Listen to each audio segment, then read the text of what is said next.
Hola. Oh, I'm in the wrong place. Hola. There we go. Good morning. How are we all doing? Welcome to Twitch. Buenos tardes. Hey. All right, mate. Yeah, just good, mate. It's proper good. I love Buenos, mate. Good chocolate, mate. Yeah. So, anyway, welcome in. How are we all doing? Welcome to twitch.tv/Ice Cream Uploads. How you doing? My name is Graham Day. I'm joined by the man that we call Bib. I saw you turn your head then, like, what the fuck's happening? Hello.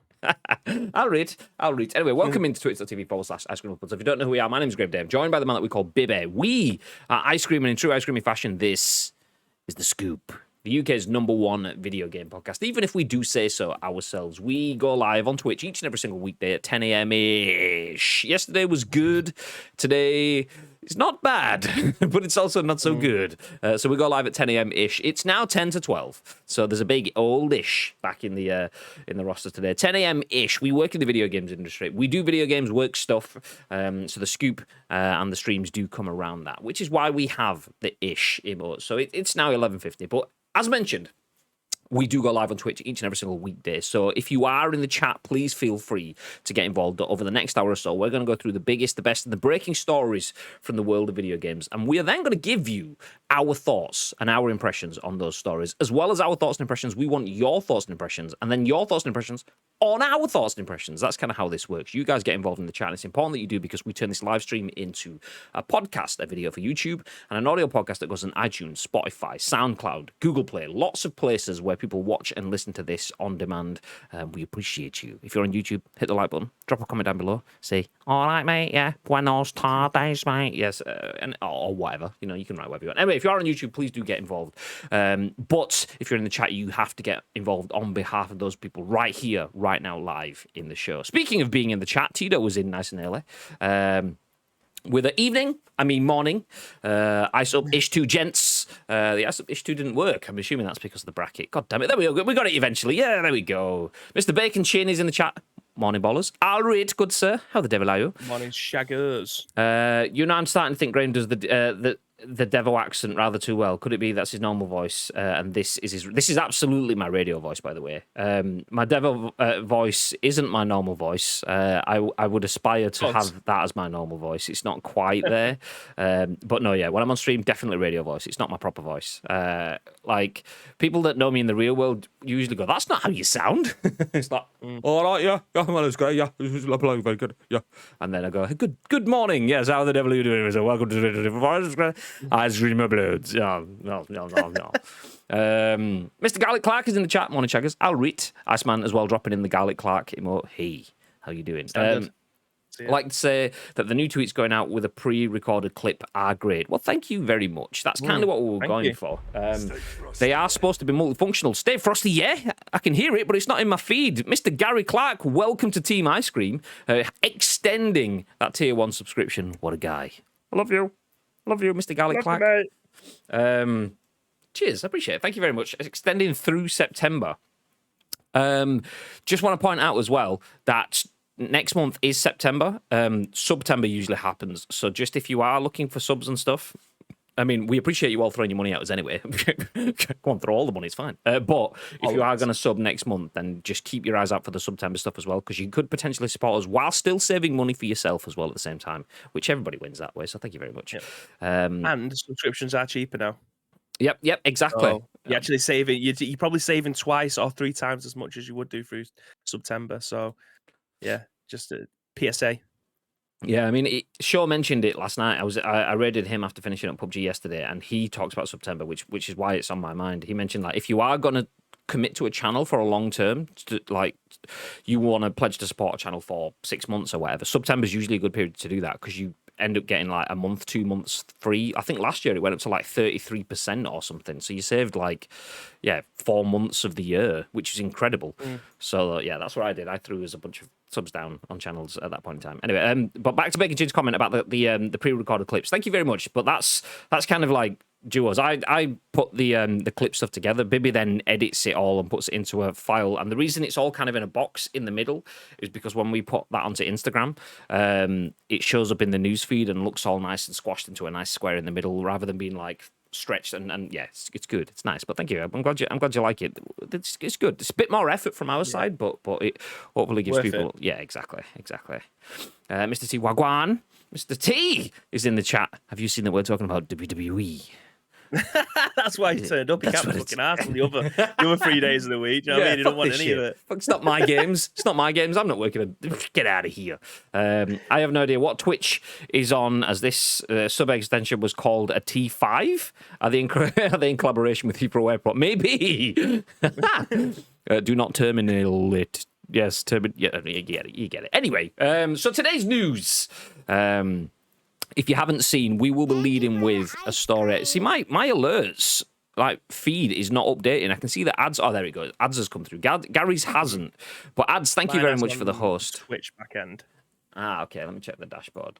Oh yeah, I can see Gary's there, but I can't see ads on that one. What the fuck? I can never see hosts on that activity feed. It never shows it. It only shows raids. It doesn't show hosts for me. That's bizarre. Yeah, same for me. I can't see any hosts there, even though the hosts is ticked to be showing. Interesting.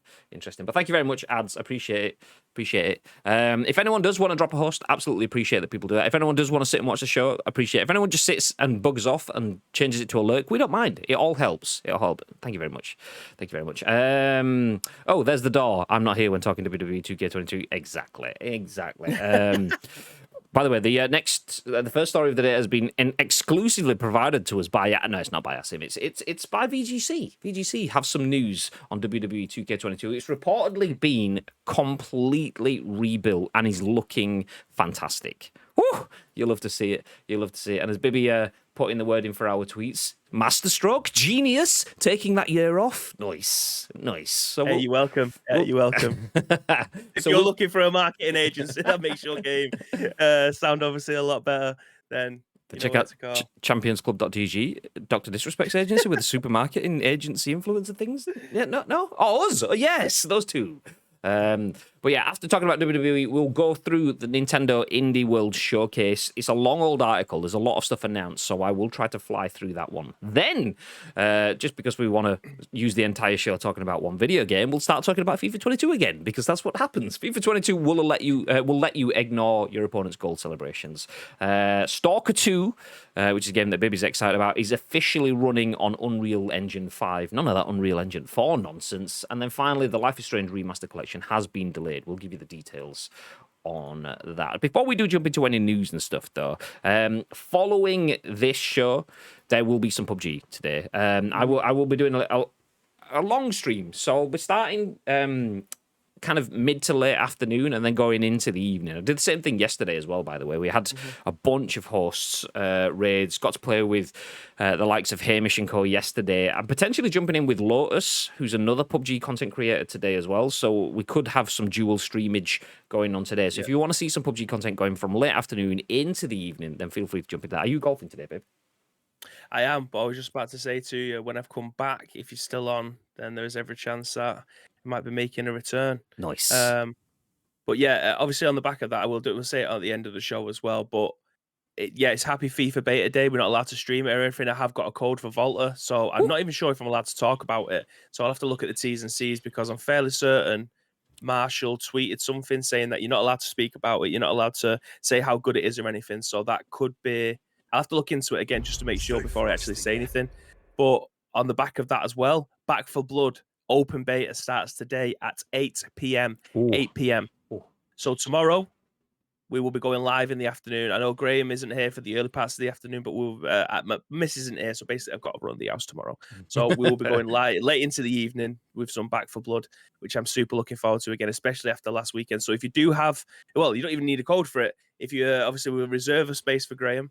But there's obviously 2 more spaces. If you guys want to try and get in for some of the old mixeroonies, then you know where to come. You got them right. All of the content, Bacon Chin, gifting a sub as well. I missed that one. I must have just completely zoned out to the alert. But thank you very much for gifting a sub to VFM Gamer. Legend. VFM Gamer. I would say thanks, but you've done it already. See, that's what you like, the manners. Cheers, dude. Appreciate that. Thank you very much. Cheers, Ian. He says it was good yesterday as well. GG's, thank you very much, dude. I tried to make it not just about the wins because obviously playing solos that's quite difficult, and if people are just sat there waiting for wins, then you've got a 1% chance of winning. So we started to do a few different bits. So we had some solo games, we had some duo games, we had some squad games, and then we did some like prediction challenge games as well. So there was one game where I had to play. Let me jump into the split screen actually. One game where I had to play through.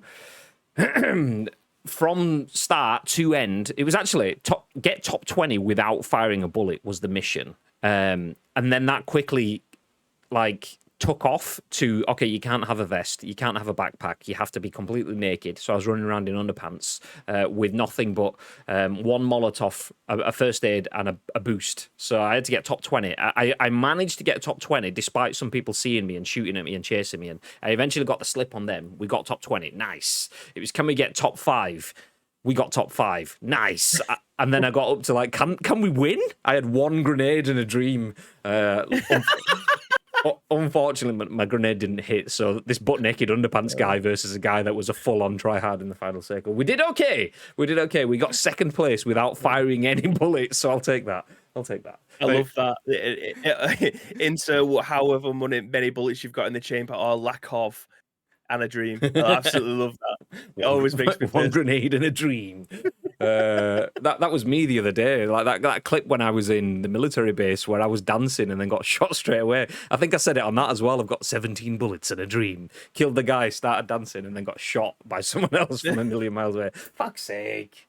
Anyway, let's jump into the comments before we jump into the news then. Lotus, I bet he races through on PUBG. If you speak, you are in trouble, says Tito. Yes, Bibby. Bibby is playing Schmalter, which is something else. It sounds similar to John Travolta. That's it. We'll just call it Johnny T. Whenever you talk about it, Bibby's playing a bit of Johnny T. Ad says, pre-order it every year, never had one. I mean, yeah. I was saying this to Bibby last night. I mean, I got the special edition last year or whatever it was called.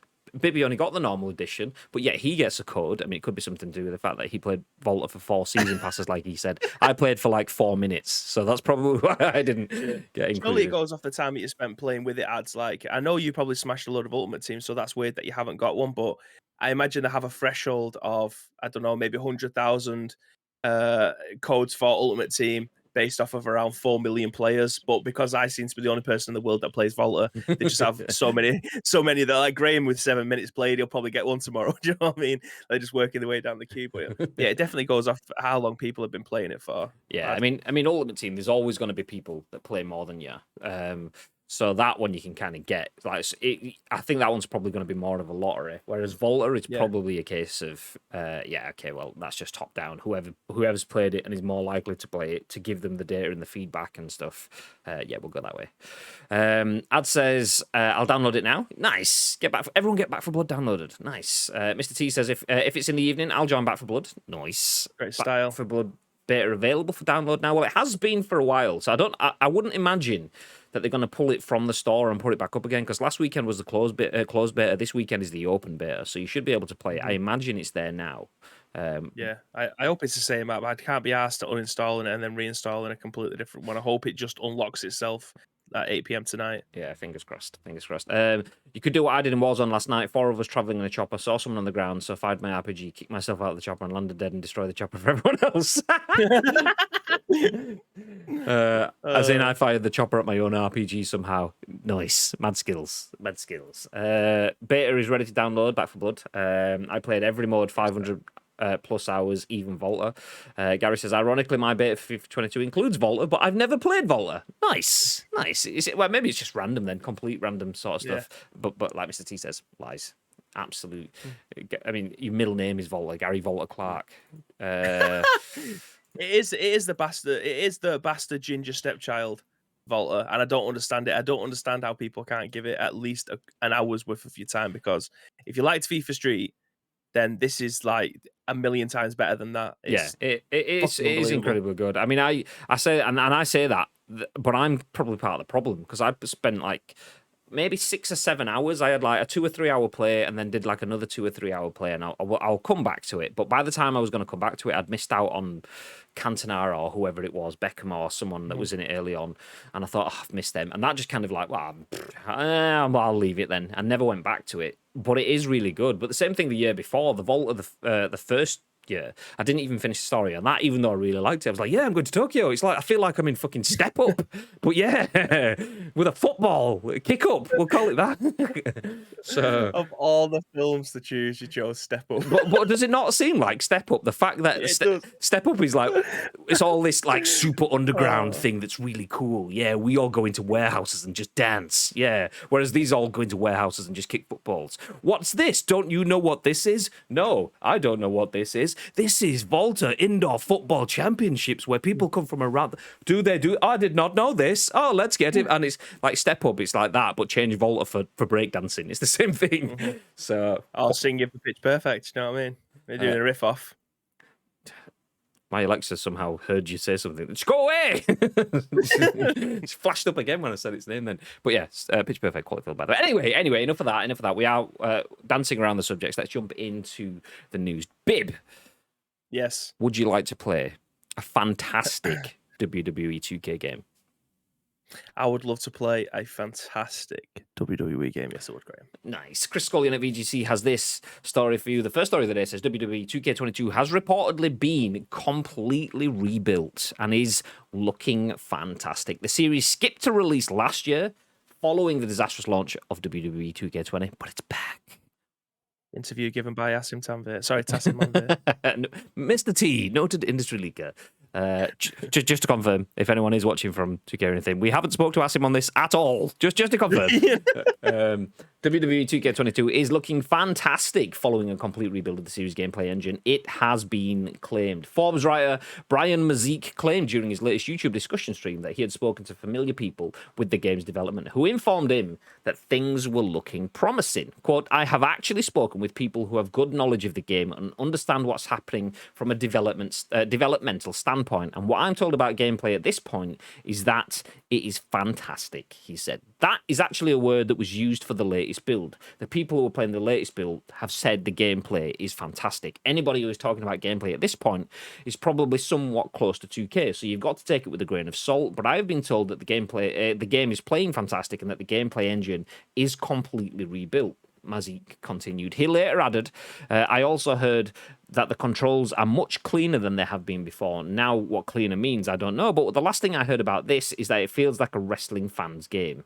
WWE 2K22 will be the first WWE 2K title since the series skipped an annual release due to the disastrous launch of WWE 2K20.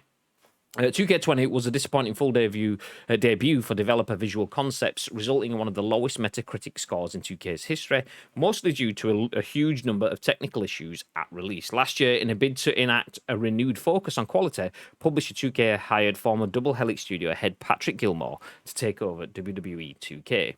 Quote, core gameplay is one of the major investments we're making in the next installment, one of 6 pillars we are focused on disproportionately in development, Gilmore wrote in a Reddit Q&A in summer 2000. 2000? God, that was a long old time ago. Nice, GG's. I say just bring it. I think we'd just been coming out around that time. Shut your mouth. Also, that was the name of the game as well. Nice. I'm assuming that should be 2020. We are looking at much-loved previous games like No Mercy or SmackDown Here Comes the Pain, along with top franchise installments and more modern wrestling and fighting games to build an all-new philosophical foundation for the game. 2K Sports debuted the first trailer for WWE 2K WrestleMania in April with the tagline, "It hits different," and nothing has been seen of the game since. Could we be about to see more? Whew, I hope so. Bib. WWE 2K22 apparently does hit different. What are your thoughts? Yeah. I mean, whoever it is that's giving the interview is obviously just going to give you the marketing guff. But from what we've seen so far in a few of the trailers and things like that, I think this taking a year out, it was probably the best thing that they could have done. They've read the room, and that is the most important thing. They've read the room and just had a look and seen what people who are avid WWE fans, whether or not it's the actual watching the product or playing the product, and they have gone, do you know what? this is a top to bottom. I mean, there was left in the in the shit really by Ukes leaving. I think they went to AEW. I think they was making a game for AEW, so they kind of left them with a brand new team looking after the game. And unfortunately for them, it's not. I don't want to say it's not their fault because obviously they are video game creators. Do you know what I mean? And they will get there eventually, which is exactly what he seems to be doing now. But you can't at the very last second expect them to be able to pick up the reins. Was that how it happened? I mean, I don't actually know. I assumed, but I could have assumed wrongly. You could absolutely be right. I mean, I assumed that Ukes had made it forever, and Visual Concepts that's owned by 2K, right? Whereas Ukes isn't. So were they basically trying to bring that in house? So Ukes kind of went forever, but then kind of. Obviously, like with anything, you kind of hit a ceiling in terms of an engine like that. Ukes weren't pushing it forward. So they thought, with what we're doing with the likes of 2K, NBA 2K and stuff like that, if we can do that elsewhere, why can't we hit that sort of stuff in-house? I could be wrong. I assumed it was an internal decision. That's what I assumed. I don't think it was an internal decision. I think Ukes just picked up and left off. That's what I heard. I don't know if that's true. I've not had any clarification from anybody. That's just what I've read on the internet, and I'm not saying it with my chest because you take a sprinkle of whatever you see on the internet. Do you know what I mean? But as far as I was aware, Ukes down tools and left, and then obviously the internal studio had to pick up the reins. Asim probably won't ever be able to comment on that. Which he did comment. He put grabs popcorn. Yeah, I don't expect him to ever mention anything like that. This is literally just hearsay at this point. But regardless, Ukes left the company, and Visual Concepts had to pick it back up, and they was never going to get it first time. It's very difficult to be able to fill shoes like Ukes has done because of how long they've had with the products. They've gone through so many different engine changes over the years that you wouldn't expect anyone else to just be able to walk into a position and pick it up. So the smartest thing that they could have done was read the room and just go, do you know what? This was a fucking mistake putting this game out.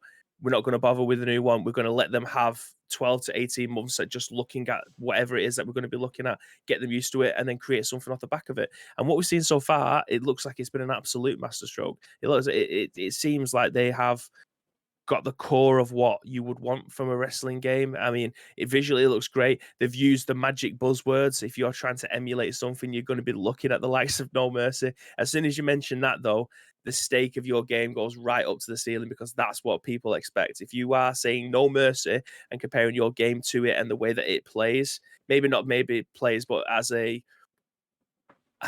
the bar, if you're comparing it to the absolute pinnacle, then this game's got a bang. And I have every single faith that they will do that. I'm looking forward to it. Do you know what I mean? Like, this is the first time in a long time that I think, do you know what? This is going on the calendar. Do you know? I can't wait for this game to come out. I can't wait to get my hands on it. I can't wait to see the likes of what Chris Denker can do with all his WWE storylines that he can create in the background. Like, his products that he puts on his YouTube is actually better than the products that WWE are putting out as a company and storyline stuff. That's just how good he is at storytelling. And if he has the tools to be able to do that with this game, then it can only be good things for 2K and WWE because more people are going to get familiar with the product again. That's what I can't wait for. Jumping in the chat, Gary says WWE 2K20 was on the ropes. To be fair, it was, and it also wasn't because sometimes the ropes weren't there. Ad says SummerSlam, we'll see more. 2K are the sponsors. I saw now. Oh, there you go. Ads with the investigative journalism. 2K sponsoring SummerSlam. So is that where we get the next beats? Potentially. Ad says a few Ukes devs are at AEW, but a lot retired. Gary says Visual Concepts are legit as fuck, and they are. And that's the thing, though, is like a lot of people go, yeah, WWE, not WWE, 2K, we want to see them doing a football game. But if 2K have experience making a wrestling game and have to change the teams that are working on that, and then have a game that was as bad as 2K20 was, then have to take a year off to then deliver a game that hits different, as they put it, that's coming from a business that's already had years of experience working with wrestling games. So to do that with a football game, that shows you how difficult it is to start on something from scratch. And whilst this wasn't starting from scratch, it was almost starting from scratch. New teams, new engines, new studios. Yes, you've got a lot of lessons learned and stuff, but a lot of your early days are kind of almost copying the notes. Okay, what have we done before? What have we learned before? You're trying to make strides forward whilst also trying to not make the mistakes that the previous studio have done, but probably making shitloads more and stuff. So trying to catch up is probably more difficult than trying to step ahead in some instances. So they had a shitload of stuff to catch up. Hopefully this Big absolutely slaps. Yeah, definitely a big goal. To be to make that year off stance in any way, shape. We keep talking about it with Pez. Obviously, I'm not going to jump into that because we can always jump into Pez. But to make that year off stance from an annual release cycle is huge. We aren't going to make any revenue for a year. Okay, off the back of a year where you probably didn't make much revenue. Woo! Okay, that's going to cost you a lot of money, and that's on an IP as big as WWE as well. So they're still paying for that license, but then to take a year off and to come back, I absolutely hope it slaps. I genuinely do. I would love to play a WWE game that captures my attention. I played a good chunk of WWE 2K20. I struggle with it because I remember, like, I mean, it mentions like Here Come the Pain and stuff in that. The grappling system and so on. I keep getting stuck in like having to wait to build up reversals and things like that and fucking it up. It's a hell of a lot slower as well, isn't it? Like the newer games are so slow compared to the old ones. But obviously, it's meant to be a simulation. They're trying to simulate wrestling, the old style. Like the Here Comes the Pain, and that was like the transitional period because you had things like Shut Your Mouth and Just Bring It, which was super arcadey. Like you'd be wrestling in the ring and you'd have like techno music playing in the background. Do you know what I mean? So it's been a long transition period, and I feel like it did lose a little bit of the magic which made a WWE game special. And the words that they're putting in all this marketing gumph, do you know what? The buzzwords are back in there again, and I just can't wait to see more of it. Like, I'm excited to play a WWE game again, and I imagine if you was to put a consensus out for anyone who's played any of the previous ones that had an interest in playing it again, I imagine they're going to say the same. Absolutely. Who in the chat is excited for WWE? I know we ask this fairly often. That's because we're interested. I know Tito isn't. He says another scoop where we end up talking about sweaty, hairy men in spandex, almost as inevitable as Graham's singing. Yeah, there you go. Who's excited for it? We've been rumbled. Oh fuck no! Oh no!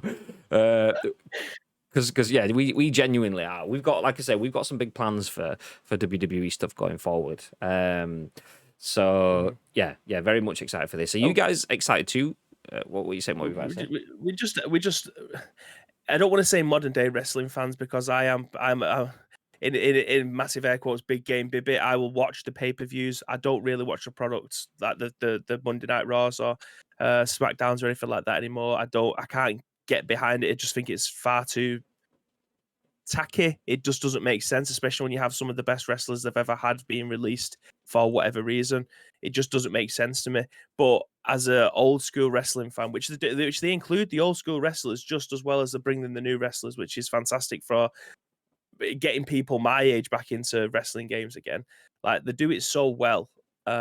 So they do it just as well as what FIFA and Pez do with like iconic moments or the foot icons and things like that, bringing them into the game so that you know who Eric Cantona is if you're someone like our age. Maybe my brother doesn't even know who fucking Eric Cantona is. He's 15-year-old. It doesn't have that much interest in football.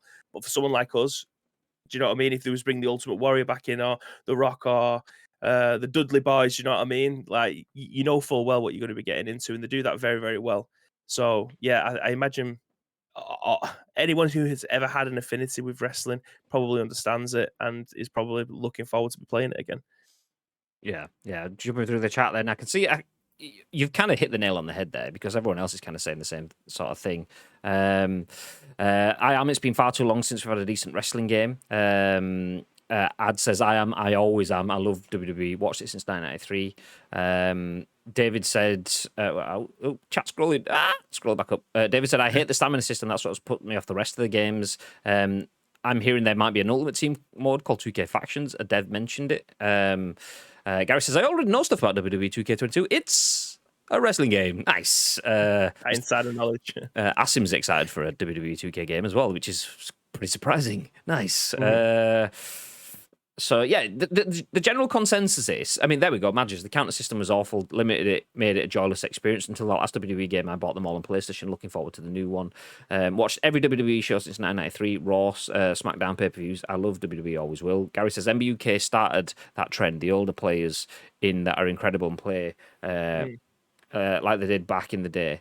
Matt says, my creator wrestler has continued from game to game. I look forward to creating me once more. But that's it, though. Like, even the people that have kind of been disappointed with previous stuff, it shows you how good a product it is, how good a game experience it could be. Because even though you may have had some bad experiences, you all want to be jumping back in again, which is big things. So yeah, I'm looking forward to it. I'm looking forward to it. I hope it hits different. Can you imagine this, though, right? But ask him, get your pen and paper ready, because this is fucking gold. Can you imagine this, right? Sits back If we had, if you had like a Royal Rumble, right, and we had 30 people in our Discord, right? We all chose our own wrestler, or we all created our own wrestler. You get to choose your own music, right? And there's a random countdown, right? You don't know if it's going to be you. So the first 4 enter the ring, you're good to go. And then 5, 4, 3, 2, 1. Your music hits, and then your pad just becomes like your pad rumbles, and it's you that comes out. Like, you don't know what order you're going to be coming out at. Like, how fucking insane would that be? Well, like, basically, I mean, Battle Royale. I know Battle Royals are in WWE anyway, but like the Battle Royale element of get fucking 100 players, but 30 players into a Royal Rumble. Ooh! It would be insane. It'll be so good. Like, you'd waste so much time. Just you couldn't imagine coming out at 30 and there's only 3 left in the ring. Just like, fucking. You'd. That's it. You'd be like Jerry the King Lawler on your way down to the ring. Fucking royalty. I've won this fucking shit. Fuck that. I'd be like Ric Flair. I'd be doing all the struts down there.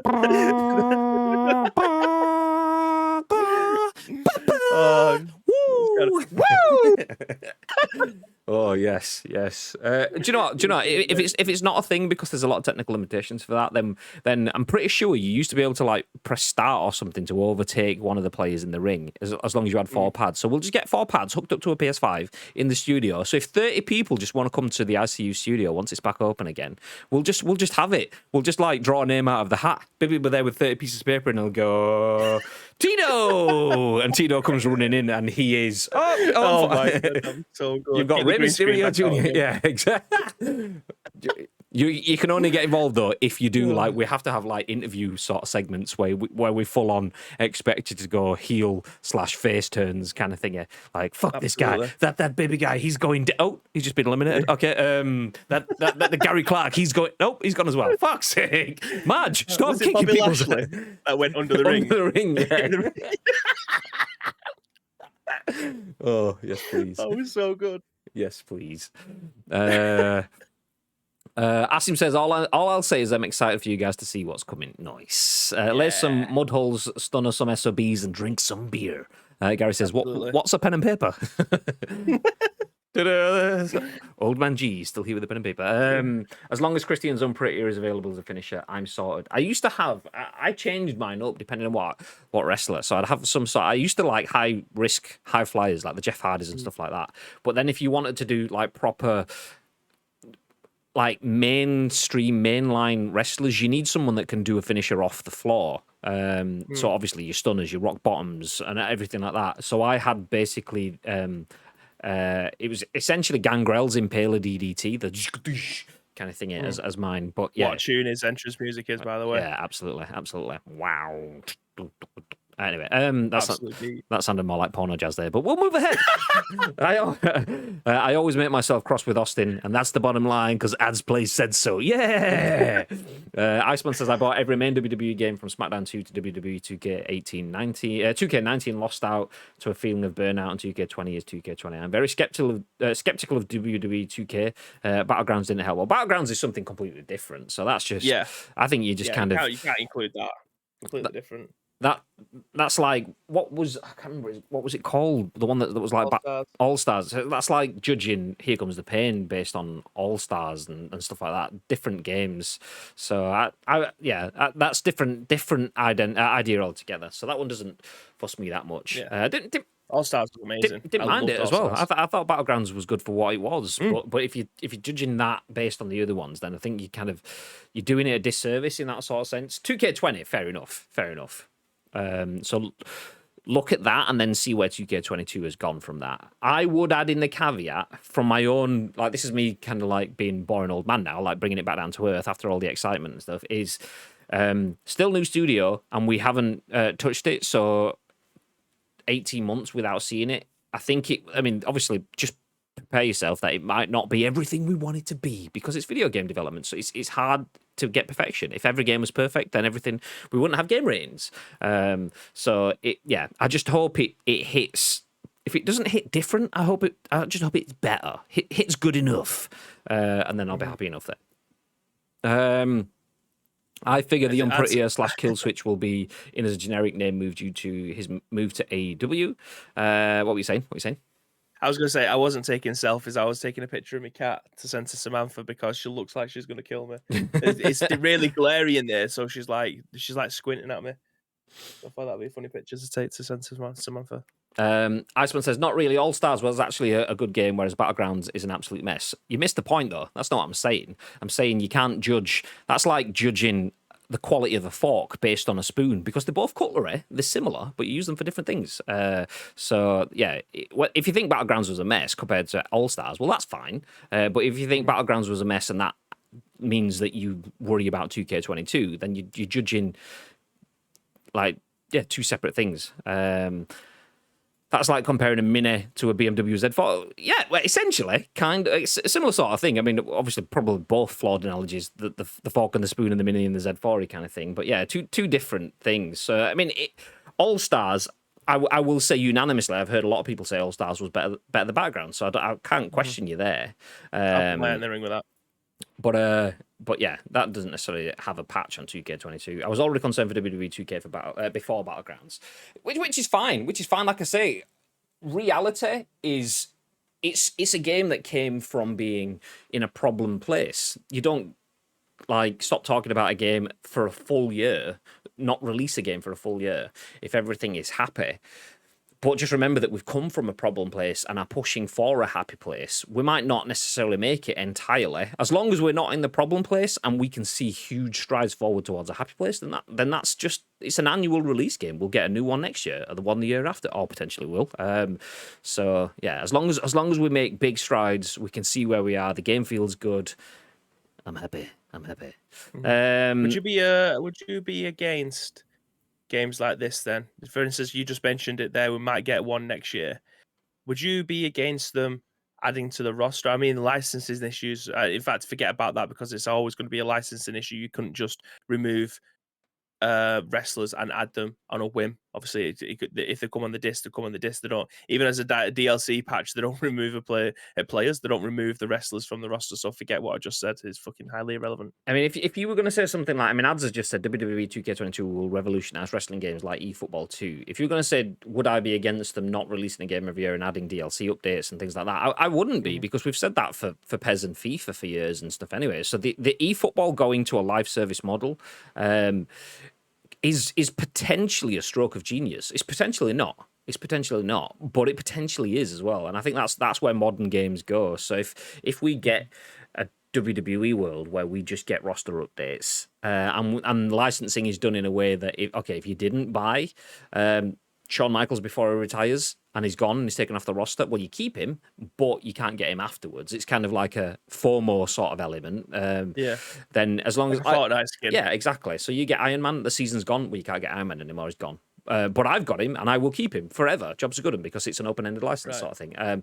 If it was that, I'd love that sort of stuff. Because then, I mean, that's almost like your legacy badge. In foot, it's like, I'm a foot founder. I've been playing since day one. Whereas in WWE, it's like, I've got Rey Mysterio Jr. And he retired 3 years ago, and he's not been in the game since. And it's like, oh my god, fucking Rey Mysterio's been out of the game forever, and Rey Mysterio's great grandchild is playing now, but you've still got Ray. What the fuck? So I'd love that sort of stuff. Battlegrounds might have been looked upon better if it was a mobile game, especially as it looked like it was meant to be a mobile game. Love the discussion and interest. Hopefully we get you all playing and turn skeptics, which is fair, into fans again. Yeah. I love dropping boxes on Molly Holly all the time. Holy moly. It's Hamish is in the chat. Anyway, we'll start to put a pin in things there. Me and Bib, we still have something pretty exciting to discuss when it comes to WWE stuff. We just don't know when the right time is to discuss it with you. I joked about Bib saying, fuck it, we'll just announce it today, but we'll wait. It's too good. It's too good to do it on a whim. It's far too good to do it on a whim. It's definitely one of them. We need to be back in the studio and then start ripping shit apart and then thinking, how could we do this the best. Yeah. It's far too good to just do it on a fucking 10 a.m. ish on a scoop. Like, Yeah, just random Thursday. We'll do it now. Yeah, hot drop. So yeah.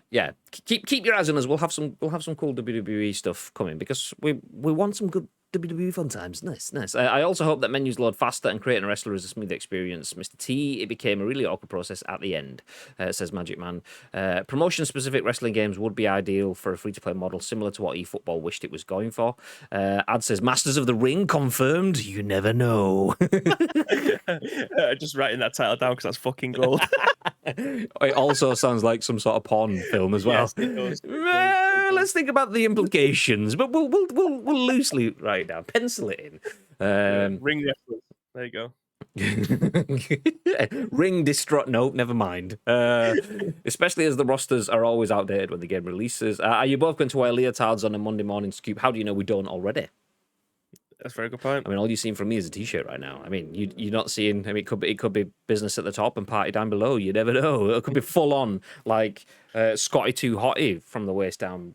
Brian Christopher and all that. I want 5%, baby. Ringmasters and Raw Men. Yes, that's the games for the future here on Ice Cream Uploads. Anyway, let's move forward.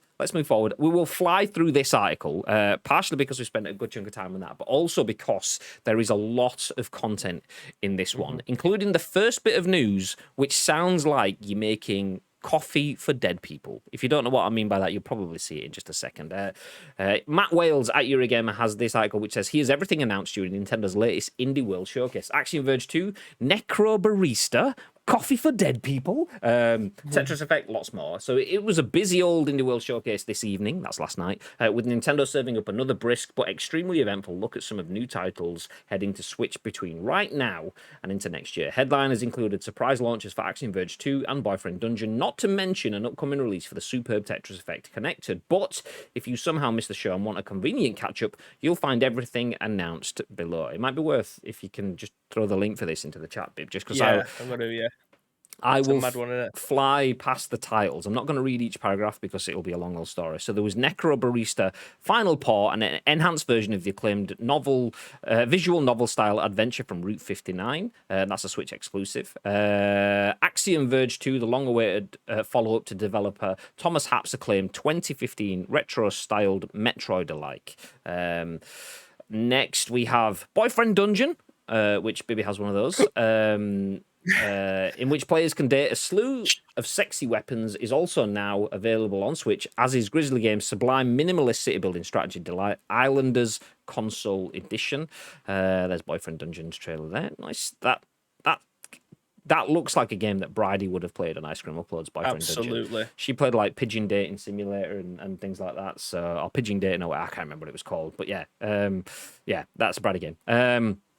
That's not quite it for today's releases, though. Slime Rancher Portable Edition, a version of Monomi Park's much-loved and thoroughly adorable exploratory sci-fi farming adventure, is out now on Switch's eShop, as is Curious Expedition 2. This second outing for Machine Mensch's excellent roguelike 19th century expedition. I don't know what that word says. Anyway, the excellent roguelike 19th century expedition sim is just as compelling as its predecessor, conjuring up a fresh batch of fantastical, often hair-raising survival adventures. So there we go, Slime Ranch Portable Edition, Curious Expedition 2, and a little further afield, there's developer Pixpil's gorgeous pixel art adventure Eastward, which comes to Switch on the 16th of September. Then one for Mr. Marky Bamba. That's followed by Tetris Effect Connected, the enhanced multiplayer version of Eurogamer's Game of the Year 2018, which brings its hypnotic light and sound show reimagining of the classic block puzzler to Switch on the 8th of October. So Tetris Effect, 8th of October. Then we got further out still, Toem, a photo adventure. Then we get Shovel Knight Pocket Dungeon. As well as Winemaking Simulator 100 Days, and Wildly Compulsive Loop Hero, which is placing building terrain, enemy and cards around a randomly generated path to create a survivable but hopefully lucrative looping expedition. So there you go. We have Far Changing Tides, Metal Slug Tactics, Bomb Rush, Cyberfunk, and then rounding out the indie offerings, newly confirmed to be heading to Switch in 2022. there's System Era Softworks' interplanetary sandbox adventure Astroneer, Lumbearjack, in which an ecology-minded bear goes on an axe-wielding, puzzle-based rampage to thwart industrial giant Evilworks, and finally, extremely silly multiplayer party game Gang Beasts. So fucking lots of games in there. If you've got a Switch and you're looking for some new stuff, you probably struggle to take that in because there was so much content within it. But there are a bunch of indie games coming to the Switch over the next time. It's a long old period there. Starting with Necro Barista, where you make coffees for dead people. Nice. And then ending with probably my shout from all of that, Gang Beasts. That's the one that has my attention. Not there's a video in this, but we all know what Gang Beasts look like. But yeah. Anything in there capture your attention, Bib? Yeah, Gary's comment. Fuck me, the only thing Nintendo didn't announce in the Indie Showcase was Oasis and Blur. That's fantastic. But yeah, Axiom Verge. I didn't play the first one, but I've heard very good things about it. It looks good. Islanders. I love a game like that. I just not necessarily based, but what would you class the likes of like Theme Park and Theme Hospital and games like that? What are the classed as? I genuinely have no idea. Theme games. Yeah, like city building, world builders kind of things. I don't know if that's even the right phrasing for it, but yeah. But I do like them types of games. They're very you have to pay that much attention. Yeah, absolutely. So yeah, you don't really have to pay that much attention to them apart from when like someone flies off one of your rides because you haven't looked after it well enough. Slime Rancher, I played that on Epic Game Store. It's okay. It's okay. I don't know what way of saying it. Tetris Effect, as you said, Mr. Bamba's all over that. I did play it. I didn't quite get it as much as he did because probably, to be fair, he probably bigged it up that much that when I played it, I was like, it could never live up to expectation. Exactly. It just feels like I'm playing Tetris with a techno beat, but he's massively into like house and techno music, so it probably did a lot more for him than me. Shovel Knight, I've heard a lot of good things about that. But that Far Changing Tides, that announcement trailer is beautiful. That's probably the one that stands out the most, I think, out of everything. For me, I'd have to say, I want to play Tetris and some other game.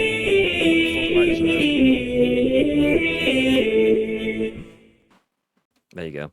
Voice mod, nice. Tetris, boom. Baby probably got none of that through his Discord, but there you go. Yeah, so bunches, not just a bunch, but bunches of games coming to Nintendo Switch over the next 12, 18 months and beyond, potentially. Feel free to check the article. We did put the link in the chat because there was a lot of stuff in there. Baby is the lucky one. You fucking love this, Tito. When you order Daft Punk from Wish. All right, here's fuck you all. Fuck you all. Let's move ahead. Okay, next story. FIFA 22 will let you ignore your opponent's goal celebrations by Josh Coulson at The Gamer. FIFA 22 will have a setting that has the camera focus on your own players rather than your opponents when they score a goal. What, a bit like when a streaker runs across the pitch in a football match. It's like, nothing going on here, nothing to see. Okay, FIFA 22 will have a setting allowing you to avoid having to watch your opponents celebrate after they score a goal. I love the fact that they've got the Mbappe crying emoji at the top. Nice, GG's. So EA is generating hype early for this year's installment of FIFA. It sounds like it might be the biggest leap the series has taken for years, and not only because it will be the first to include hypermotion. More details are revealed about FIFA 22 with each passing week, including a slew of new information about Ultimate Team via a deep dive earlier this week. We did cover that earlier in the week as well. One of the more interesting notes from the deep dive was not exclusive to FUT. An all-new setting to the FIFA series, which will allow you to look away from your celebrating opponents after they've scored a goal. Quote, while celebrations are an important part for real-world football, we know watching them can be a frustrating experience for some players. FIFA Ultimate Team lead producer Mike Barnook writes.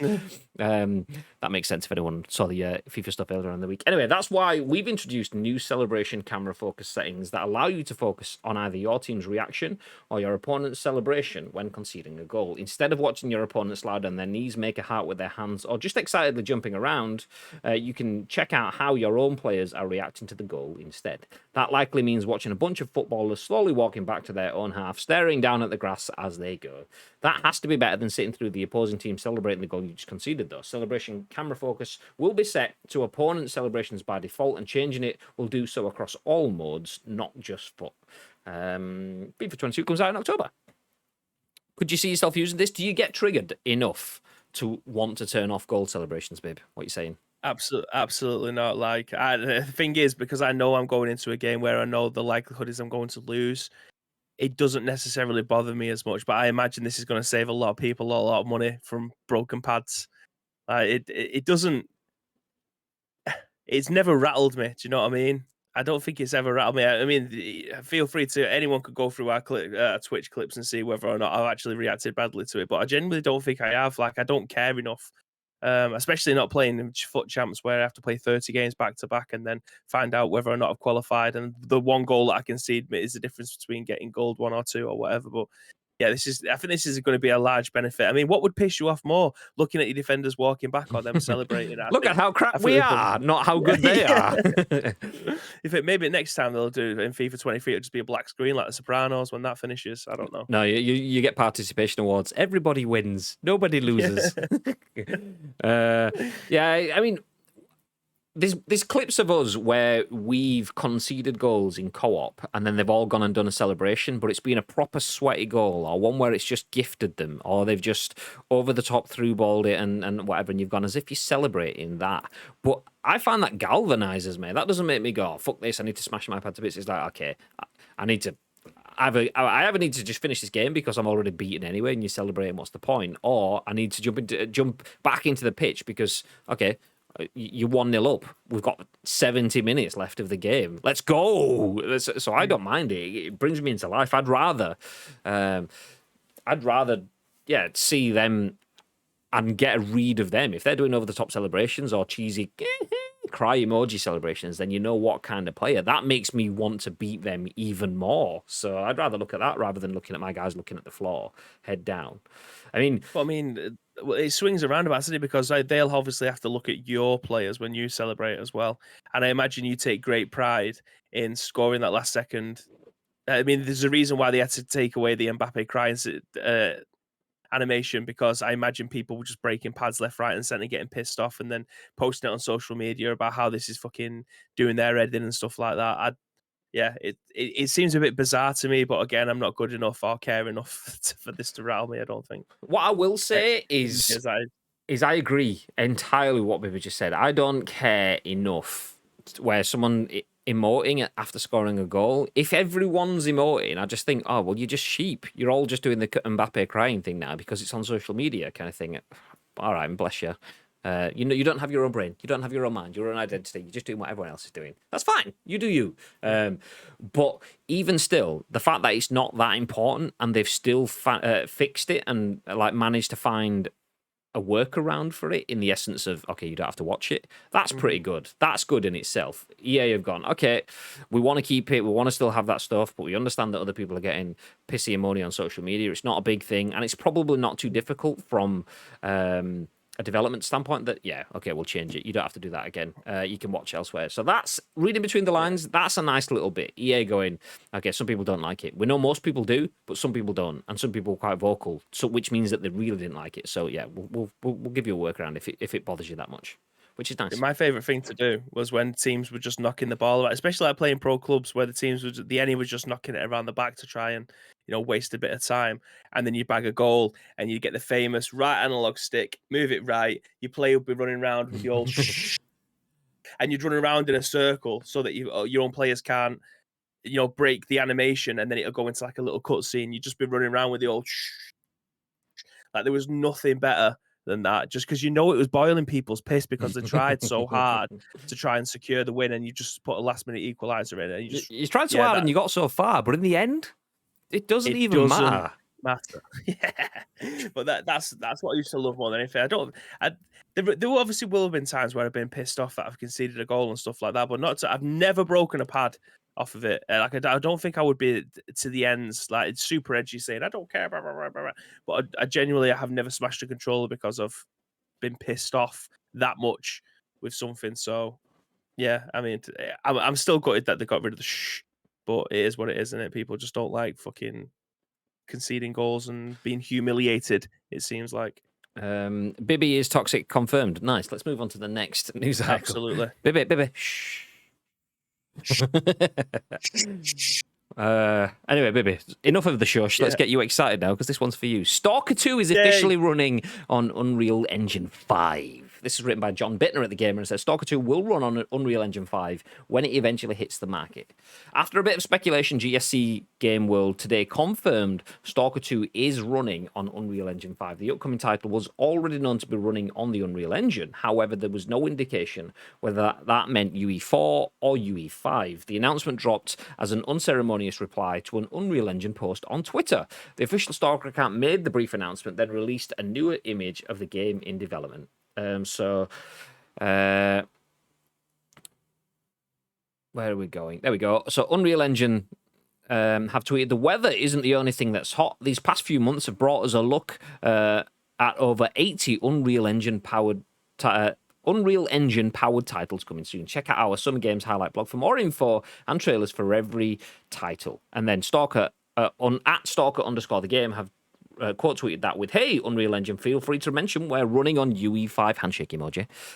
So as is always the case with Unreal Engine updates, Unreal Engine 5 offers developers tools to build bigger worlds and pump out some of the best looking visuals in the industry.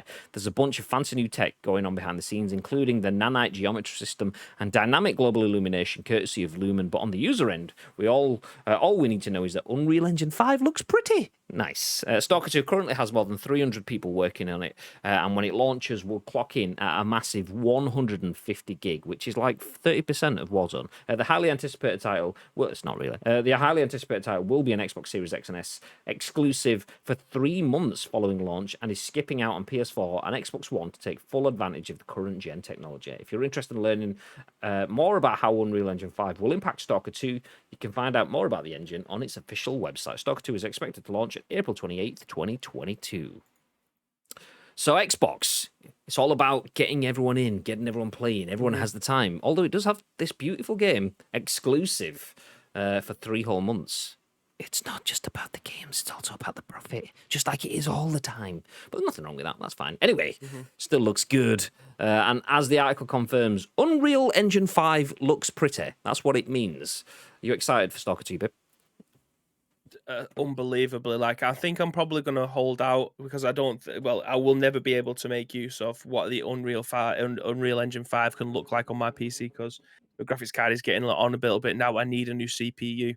So it'll never look as good as it'll never look as good as it does on my PlayStation 5. So I'm definitely going to hold out and wait for this, but I cannot wait. Like, this is easily one of my most anticipated games. Like, if anyone has ever played Stalker or heard about it, it's genuinely one of the best games ever. It's so difficult. If you liked Escape from Tarkov and the way that game plays, it's literally just that, just in the biggest sandbox world you've ever seen in your life. It is amazing. But yeah, I'm super looking forward to it. I'm definitely going to wait for it to come out on the PlayStation 5. I know it'll be a long 3 months, but I think it will absolutely be worth it rather than trying to play it on my PC where I won't get. I mean, I don't know if it's coming onto Xbox Game Pass. It might do. I'm not too sure. So I might be able to just get into it a little bit on my Xbox, but not get the full version of it. Sorry, on my PC, and not get the full version of it until the PlayStation 5. But my God, the trailer is amazing. Like, yeah, I can't wait until next year. I can't believe it's April 28th next year. Like, that's a long time away. But again, take your time with it and do whatever you need to do because this game is going to sell a shitload. I think this is when a next generation shooter is going to what it's going to look like. Like, you can have all of the Battlefields, you can have all of the Call of Duties, but nothing will compare to how these types of games play because they're made for those types of games are made for multiplayer. This game is going to be what you'd expect from like Fallout, but a million times better. Like, I love Fallout, but this is just going to be bigger than that. I can see this being massive. I genuinely not all games I can see being huge. I can see them doing good, and I can see them obviously applying to their own audience, having some success, breaking out, and so on. But obviously, the likes of the Warzones and the Battlefields are huge shooters that are huge. Break out, usually have some sex. No, they don't. They have some success. Nice. They also have success. Nice. Success. But you always get something like a PUBG or like a Fortnite or like a Tarkov that has that sort of breakout success. Whether it maintains like Fortnite has or whether it comes in fits and troughs like a Tarkov has is a bit different. But I can see this being one of those games. I think we'll get the natural spike from Warzone and Battlefield at the end of this year. But then this staying till April next year is a bit of a time away. But that's that summer period where people are like, "Ugh, okay, Warzone's just a bit churny and groany. There's all the what was it this year? The AUG or whatever was overpowered and the meta was off and blah blah blah. So that could be the perfect time for that game to launch, and then all of the shooter streamers, the shooter YouTube video creators, content creators in general will just be like, okay, this is something new, something big, something difficult, something that's going to take time to invest in the grind. It may not last. Like it could be like the issue with something like a Tarkov is they have to rely on the is it called a wipe, where everything just gets reset and everyone basically starts again? It's like having a season pass in it. You know which something like a wipe for me, there's nothing wrong with it. That's a good idea for content, making everyone start again, starting from the ground up. Because if the grind is the fun bit, not a grind. A grind is technically negative, but if the grind is fun, then a wipe is the only way you restart the grind. But the nature of a wipe means that you don't have like continued end game content, which is like I say, it's not a bad thing. It's just a different type of content. Stalker could have something in where they build on it, they add new seasons, they have a narrative that progresses, or it could just be one that does have seasonal fits and starts, wipes, and things like that. So, but I can see this being one of those games that cuts through. I also can see the fact that it has an exclusive launch on Xbox. I was obviously tongue-in-cheek saying Xbox, we don't like exclusives, but there we go. I mean, that could be a development thing. It could be a case of the teams working on it can release it on Xbox first, get the benefit of having it on Xbox first and having it all over Xbox advertising on the side of bus stops and buses and digital ads and Twitch pre-rolls and all this sort of stuff. But also means that they don't have to invest in the development team time to work on PlayStation afterwards and do that afterwards, just like PUBG did with Xbox. PUBG released on Xbox first, partially exclusive, partially for developmental reasons, but then the teams got to work on PlayStation alongside that kind of thing. So yeah, I could see this being huge. I could see it be big, genuinely. I think it could be the best thing that they could do. I don't think this game is a hard sell. I genuinely don't. I think if anyone has an interest in this kind of post-apocalyptic, like if you was a fan of Fallout, and as what Madge just put there sums up perfectly about it being Metro Exodus on roids, like if you are a fan of those games, the best way that you could do to market this game is to show how good the gunplay is, because it's phenomenal in Stalker. Like you talk about the peeking around the corner using E and stuff like that. Like this game, I don't want to say it founded it, but it made it cool. Do you know what I mean? Like the gunplay was fantastic. You want your game to look different from everybody else's, show the gunplay, because PUBG is one of the best to ever do it. I think Escape from Tarkov, theirs is fantastic as well.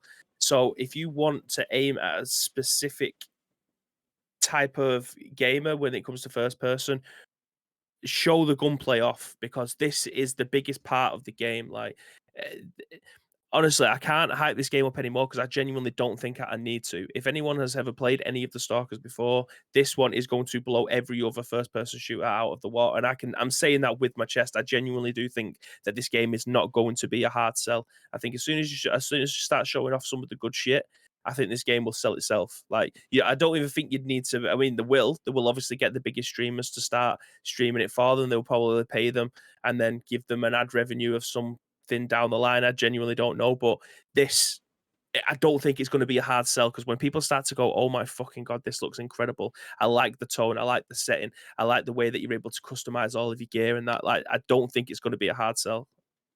No, I agree. I think easy sell. And Madge says, I remember the original Stalker game being constantly patched. Then the modders made their move and classic state was assured. And then obviously Baby streamed it on Ice Cream Upload, so it was guaranteed to be a classic then forever. you know, mate. The original was perhaps a hard sell until word of mouth spread, plus the game was patched into a playable state. Yeah, I mean, and that's kind of the thing though. Like it's a proper rags to riches like redemption story. And if this comes out and then absolutely nails it, people love the idea of not only a redemption story, but a community built redemption story. I mean, that's where PUBG grew. PUBG isn't the success because it's a really good military shooter. It's a success because it's a really good military shooter that came from ugly days in the likes of the DayZs and everything before that. But the community and Brendan Green at the spearhead built that, and that's where PUBG came from. And if they can do that again. I mean, not if. Stalker has all of the ingredients to do that again. It's just whether they can. Like Bibby says, he absolutely thinks it's nailed on that they will. I hope it is. I hope it is, because I could see that being a massive game. If not a forever game, definitely a good 18 months game where it has a big peak and then slowly drops off, and then okay. Well, then we're talking about Stalker 3 then, kind of thing. Well, that's where the modders come in, because if you look at any of the old Stalker games, you will see that they're still being modded now to try and make the game maybe not necessarily better, but they will try to lead it into different, modded missions and things like that to try and to keep that game going. So it could be the exact same with this, but again, I honestly can't wait. This is definitely one of my most anticipated games within the next year. Easily. I mean that's the thing with modders though. They make your game have the long shelf life, build a community, and can help build for the future. I mean, look at PUBG. Oh wait, it doesn't really have a long shelf life right now because they pledged to include modding and then realized that modding potentially takes away extra revenue from microtransactions. So decided to go against it. So yeah, modding is not in PUBG, but if they do that, then yeah. I mean, if you work out how to work with your modders to build from the future, then that's an exceptional thing. PUBG didn't. PUBG went for the in-game, the gacha system, the microtransactions, the loot boxes, the stores, and things like that. PUBG went down that route because they realized that they had enough power in their IP to do that. Not all games do. I don't think Stalker does right now. And I don't think, I hope that they stick on that community route and build into the modern future. We get Stalker 3 in 10 years' time because technology gives us a better system to start from, not because we just want to release another game. So, yeah, that would be the ideal. Anyway, speaking about games in a bit of time, we will use that as a point to jump off this story and jump into this one. That story into this one, should I say. Tom Ivan at VGC has our final story of the day, which is, we're not going to go into it in too detail because it kind of says itself. The Life is Strange Remastered Collection has been delayed to 2022 due to the ongoing challenges of the worldwide pandemic. So the Remastered Collection was previously scheduled to be released later this year following the arrival of the latest game in the series, Life is Strange True Colors, which launches on the September the 10th. But in an update on Wednesday, the game's development team said the Life is Strange Wavelengths DLC, a bonus episode starring Steph Gingrich that's included with the deluxe and ultimate editions of True Colors, will be released on September 30th with a first look trailer coming tomorrow. However, due to the ongoing challenge of the worldwide pandemic, we want to alleviate any additional pressure on the Life is Strange team by giving more time between the release of Life is Strange True Colors and the Life is Strange Remastered Collection, it said. For this reason, we have made the difficult decision to delay the release of the Life is Strange Remastered Collection for all platforms, PC, PlayStation, Xbox Stadia, and Switch until early 2022. I mean, you can't really argue with that, can you? Global pandemic, releasing 2 games in quick succession. Don't want to stress the shit out of their team. They've given them a bit more time. GG's. Nice. Let's go. So if you are looking forward to the Life is Strange Remaster Collection, which has all of the titles in, that will be out early next year. If not, then the final title will still be coming out at the end of this year, late September, with extra DLC as well. So feel free to check those out. But that is it for us today. Thank you everyone for joining us for yet another episode of The Scoop. This is episode 4 and my final episode this week. But Bibby will be back with episode 5 of the week, our Friday edition at 10 a.m.-ish tomorrow morning. So feel free to come back and join us then. Feel free to also come back and join me and then potentially Bibby as well later on today, this afternoon, for some PUBG. We're going to jump off, get food, drinks, and bits, and get snacks, and get set for an afternoon, a long old stream of PUBG. So feel free to come back and join us for that. Yeah. Before all of that, though, Mr. Bib, is there anything else that you'd like to say? Yeah, again, thank you very much to each and every one of you that have joined us for the 4 episodes this week. We still have one left, so if you want to help shape that show, then there is 2 ways that you can do that. First of all, find us on social media. It is at Ice Cream Uploads across all major social media platforms, or get involved with our Discord. If you are watching this on any of our on-demand services or listening to any of us on our podcast services, have a look in the description. All the links that you will need will be there for you. All we need from you, though, is a URL plus your thoughts and impressions. We will then give you our thoughts and impressions on the very next show, which will be at what time tomorrow? Instagram Day. Okay, that's gone echoey. Fuck. I was trying to use voice mod, but I'll give up on that. Voice mod just shit itself. I was going to go, we will be live at 10 a.m.-ish because this is the way. But it didn't want it. So, yeah, 10 a.m.-ish tomorrow morning for the next episode of The Scoop. Join Bibby for all of that. And then join him after that for some Back for Blood beta. All of the B's. Back for Blood beta. Bibby with Back for Blood beta. Bibby, but you get the idea. You get the idea. Anyway, have a good day, though. Join me back here in about half an hour to an hour or so for PUBG long streams into the evening. Nice. We'll also be joined by Lotus and potentially Bibby later on, too. So it should be a good day. Until then, though, have a good one. Stay frosty. Yeah.